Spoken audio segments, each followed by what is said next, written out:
জাতীয় ঐকমত্য কমিশন কর্তৃক প্রেরিত স্প্রেডশিটে যে অপশন পছন্দগুলোর ঘরে ঠিক চিহ্ন দিতে বলা হয়েছে, তাতে একটি বিষয় প্রতিবাদ হয়েছে যে বিষয়গুলো প্রস্তাব আকারে আসতে পারত, তা প্রস্তাব না রেখে লিডিং কোশ্চেনের আকারে হ্যাঁ বা না উত্তর দিতে বলা হয়েছে।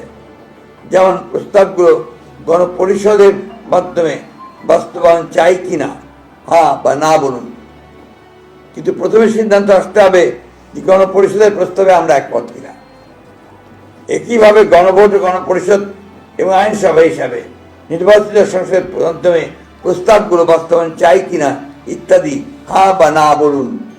সংবিধানের প্রস্তাবনার প্রিয়াম্বল মতো অতি গুরুত্বপূর্ণ বিষয় সংস্কার কমিশনের সুপারিশে থাকলেও তাই স্প্রেডশিটে উল্লেখ করা হয়নি। স্প্রেডশিটে 70টির মতো প্রস্তাব উল্লেখ করা হলেও মূল প্রতিবেদনে সুপারিশের সংখ্যা প্রায় 123টির মতো।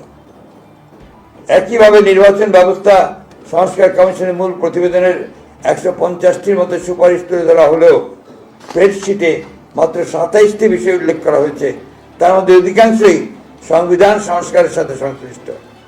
তাই আমরা মনে করছি স্প্রেডশিটের সাথে মূল সুপারিশ মানার উপর আমাদের মতামত সংযুক্ত করে দিলে বিভ্রান্তি এড়ানো যাবে।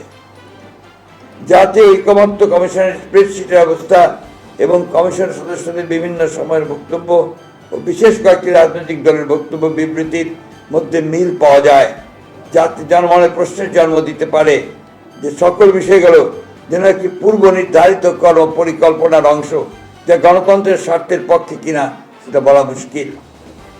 সুপারিশ মালাসমূহ পর্যালোচনায় প্রতীয়মান হয় যেহেতু ভবিষ্যতে অনির্বাচিত ব্যক্তিদের রাষ্ট্রীয় দায়িত্বে নিয়োগের অযৌক্তিক প্রচেষ্টা রয়েছে, যা